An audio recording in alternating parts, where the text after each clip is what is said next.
नमस्कार मु गायत्री आपण मानक स्वागत करुच्ची मोर आ गोटे वीडियो को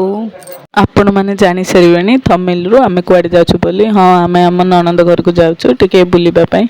तो ये अधा बाट होइछु वर्षा हो गला तो ये गोटे जलखिया दुकान टे आमे दी जन ठिया होइछु प्रबल वर्षा होतला तो सेति पई ठिया हे पइलु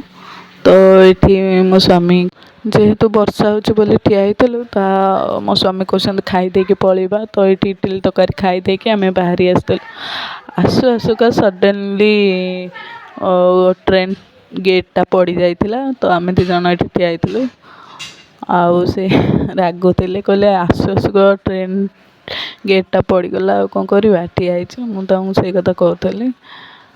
ना सबुठे हैरान होछु किसी समय अपेक्षा करिया परे ट्रेन टी पळी आसतिला आ कौन करबा ट्रेन टा पुणी जीव नहीं आमर सिना लेट हेले चली जीव तो एठी आमे वर्षा पागरे दी जन जाको पळी आसतिलु वर्षा भी पड़ू थाए ओदा हे आसतिलु आमे दी जन तो यही व्यूटा मते बहुत सुंदर लागला आपण माने प्लीज कमेंट करके कहिबे ए जगहटा हमर को एरिया रे पडुची किंतु बहुत सुंदर होइछि पाखर देखबा आहुर सुंदर लागुछि तो एठी आमे दी जन किछ समय अपेक्षा करिकि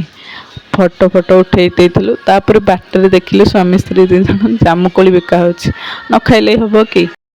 एठी से जामुकोली रे लुण पकईकी दउसंती लुणटा पकईले जामुकोली रे भल लागिबो बोली तो सेति पई से लुण पकईकी गोळेकी दउसंती एठी हम बाबू ठिया आइसन देखुसन से केमिति जामुकोली दउसंती तापर पैसाटा तांकु जाचुसंती पैसा नियो बोली तो पैसाटा देई देले देईकी जामुकोली हमर आइलु रे तो आमे दी जण देखिबा खाइले केमिति लागुची बोली आ तापर पळी आस्तल टीवी से प्रबल पानी हो जाता सेठी बहुत वर्षा पानी हो जाता बन्या पानी तो तापर एठी आमे पळी आस्तलु तांको छकरु हम ननदर छकरु जलखिया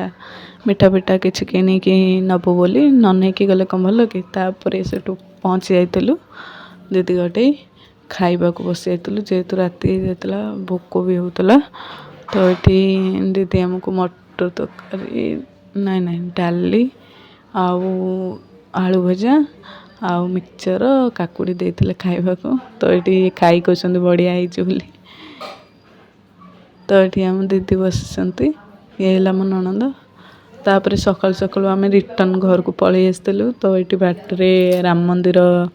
टी देखाला तो वीडियो करनी तापर किसी घर को शुखुआ किणिकी आनिबार थिला तो ये शुखुआ किणी नेलु तापर ये प्रभु गणेश प्रभु हनुमान बसी तो वीडियो करनी तो वीडियो टी आपन जदि भल लगी प्लीज लाइक कमेंट शेयर करदेवे नमस्कार जय जगन्नाथ।